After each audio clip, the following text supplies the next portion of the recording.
वाला गैग ही पूरा का पूरा कर देते हैं। हाँ, वो मरने वाला मरने वाला गैग पेशे खिदमत है कि मरने वाला गैग कि नॉर्मली आप लोगों ने नोटिस किया होगा एक हिंदी फिल्म में हमारी जो होती है उसमें जो हीरो होता है इजीली मरता नहीं।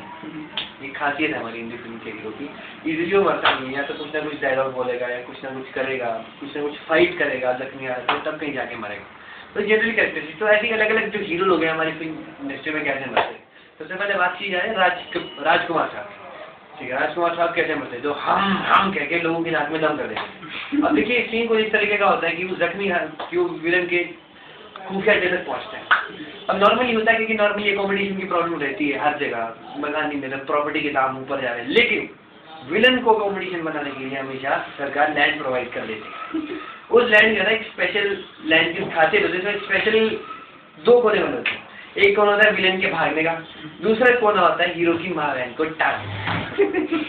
वहाँ हीरो की बहन जब भी हमको लगता है कि बाजी हीरो के हाथ में, दरवाजा खुलता है, पता लगता है हीरो की माँ बहन यूं टंगी टंगाई, वहाँ भैया बचाओ यूं करती करती चीज। तो नॉर्मली राजकुमार जी का भी यही रोल होता था कि ठीक है वो जाते थे सबसे पहले विलेन के अड्डे तक कैसे पहुंच जाते थे विदाउट एनी फोर्स, भगवान जाने। फिर अड्डे में पहुंच जाके सबसे पहले जो जूनियर आर्टिस्ट मिलता था उन्हें टैक्स भी करते थे, वो वर्टिकल वाले जूनियर 50 रुपीज में इससे ज़्यादा एक्सपेक्ट नहीं कर सकते।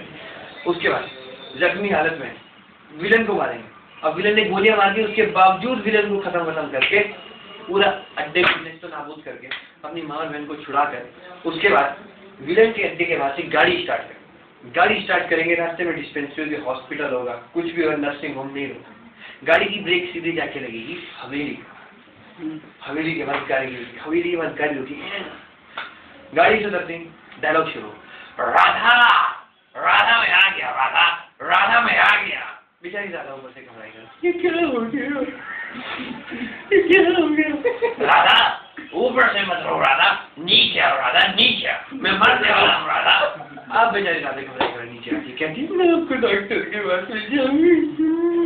नहीं राधा, अगर हमें डॉक्टर के पास जाना होता तो हम रास्ते नहीं चले जाते राधा, हमारा अंतिम वक्त आ गया है राधा, हमें वो गाना सुनाओ राधा जो हम पेड़ के पीछे, नदिया के पीछे, पहाड़ के पीछे मुंह से गाते थे राधा। अब कई राधा गाना गाती है तब कहीं जाके वो मरते। कितना लंबा प्रोसीजर, कितना टीडियस प्रोसीजर सोच सकते हैं आप राजकुमार साहब का। उसके बाद बात करें कौन से एक्टर बहुत देर लगाते हैं मरने में, तो मैं कहूँगा मिथुन चक्रवर्ती जी।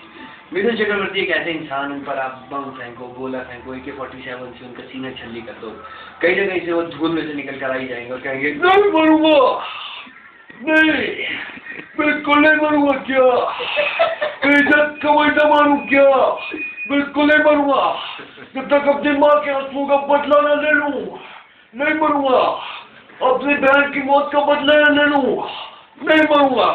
बेचारे उसकी डायलॉग डिलीवरी सुनते सुनते विलन मर जाता है, लेकिन हमारे मिथुन जी नहीं मरते। उसके बाद बात करते हैं हमारे सीनियर एक्टर कुलभूषण खरबंदा साहब जी की। कुलभूषण खरबंदा काफी फेमस पर्सनैलिटी है, अभी जोधापुर में ऐश्वर्या राय के पिताजी का उन्होंने मुन्ना भाई में भी थे, दिया मिर्जा के होने वाले ससुर बने।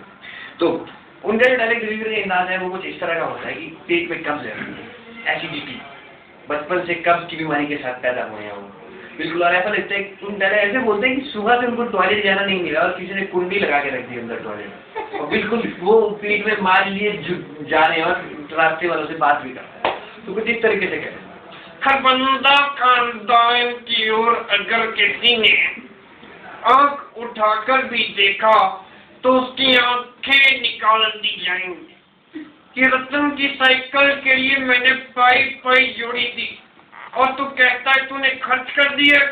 अरे ऐसे कैसे खर्च कर दिए तूने, दफा हो जा मेरी नजरों के सामने, जो सिर्फ पहले ही मेरा हाथ नॉर्मली वो हमारे हार्ट अटैक देते हैं, वो हर पिक्चर में heart attack. Last but not the least मुझे लगता है हमारी फिल्म इंडस्ट्री में अगर किसी इंसान ने सबसे ज़्यादा टाइम दिया, सबसे ज़्यादा मैक्सिमम मोस्ट टाइम मरने में, तो हमारे सदी के शहंशाह मिस्टर अमिताभ बच्चन साहब 15-15, 20-20 मिनट के मरने वाले सीन। बेचारे जो उनके मरने वाले सीन शुरू होते हैं, लोग परेशान चल जाते 10-15 मिनट बिल्कुल सूसू करके पॉपकॉर्न खा के पता नहीं क्या करके हुए आए, तो वो मरे ही नहीं होते। अभी आज के ज़माने में अगर उनके मरने के सीन शुरू हो जाए तो वो चेंज कर देते हैं लोग चैनल, फिर हाईलाइट देख के वापस लगाते हैं, तो फिर वो फिर भी मरी रहे होते हैं। इतने बड़े बड़े उनके मरने के सीन होते हैं। तो फिर देखिए वो कुछ इस तरीके से मारते थे। उनका भी मरने का जो स्टाइल था वो भी विलेन को खुफिया अड्डे में जाके मारा, फिर अपनी माँ बहन को छुड़ाया। माँ बहन छूट के कहाँ भागती आज तक नहीं बताते, सिर्फ माँ के बारे में बताते, बहन के बारे में बिल्कुल नहीं बताते। अब विलेन के छोटे मोटे गुंडों को मारा, गोलियों से टपकाया। उसके बाद अगला सीन मंदिर बैठी माँ, सफेद चकाचक साड़ी। सिर्फ इसी शॉट के लिए माँ को सफेद चकाचक साड़ी देते हैं, क्योंकि नॉर्मली हर पिक्चर में वो गरीब फटेहाल साड़ी पहन के रहती है पूरी पिक्चर, लेकिन इस शॉट के लिए उसने ये साड़ी बचा के रखी। उसे पता है मेरा बेटा जो है स्मगलर है, खुराफाती है, सारा ये दिन जरूर दिखाएगा मुझे, इसलिए मैं ये साड़ी पहनी। अब मंदिर में बैठी माँ, नॉर्मली हम लोगों के लिए मंदिर जो होता है 9 बजे 10 बजे बंद हो जाता है, लेकिन हीरो की माँ के लिए डेडलाइन एक्सटेंड कर दी जाती है। लेकिन हीरो की माँ के लिए ये डेडलाइन एक्सटेंड कर दी जाती है, उसके लिए मंदिर देर रात तक खुला रहता है। अब लोग इतने शैतान दिए जला के भाग जाते हैं, मंदिर की घंटियां हिला के भाग जाते हैं, लाइटनिंग वाइटनिंग करते हैं ऊपर से, वो करते को नहीं आज तक नहीं दिखाया। पुजारी को भगा देते, पुजारी को बोलते चल आज तो वैसे मंदिर में रहता, आपका सीन नहीं, आप निकलो। अब अमिताभ बच्चन जख्मी हालत में विदाउट इलाज टेटनस का इंजेक्शन नहीं लगाते पहुंच जाते हैं मंदिर में जाके एकदम डायलॉग डिलीवरी शुरू।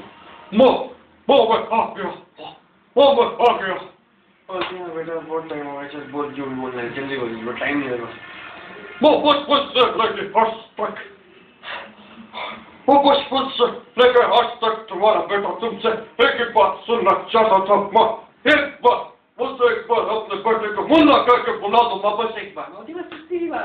मुन्ना गया बेटा, ये लोगों में मरने का ट्रेंड, ठीक है। कुछ हो रहा है अच्छा लग कब तक आओगे? हमारी बर्गर को बिल्कुल नहीं लेने का रहा बाबा, या जाम या राजू या मेरे सर पे से निकाल रहा बाबा। इन्हें वरदाने की शराब है कि वही जगह खड़े रह डायलॉग बोल ही नहीं सकते, वो हिलते डायलॉग, उनकी बॉडी में ऊपर वाले ने स्प्रिंग ऑटोमेटिकली लगा के भेजे हैं, तो बहुत खतरनाक तरीके डायलॉग है। अबे अरे तेरी ऐसी तेजी जैसी कैसी कर देंगे साले, तेरी माँ का नाका हमारे गांव की औरत की और अगर आगे जाके देखा सारे जमीन में 6-6 फुट तक गाड़ देंगे, तेरी माँ का नाका ऐसी तैसी जैसी कैसी साले डाले मेरे गले, मेरे चप्पू चिमन चप्पू सारी हर सवाल इधर भाग रहा है। बहुत एक्साइटेड है ये एक्टर। और उसके बाद अगर बात की जाए तो कोई बचा क्या, हाँ ओम प्रकाश जी बच गए हैं हमारे। और ओम प्रकाश जी की बात करें तो ज़्यादातर पिक्चरों में अमिताभ बच्चन के दद्दू का ही वो रोल करते थे, तो ओम प्रकाश आखिर ये हुआ तो हुआ कैसे?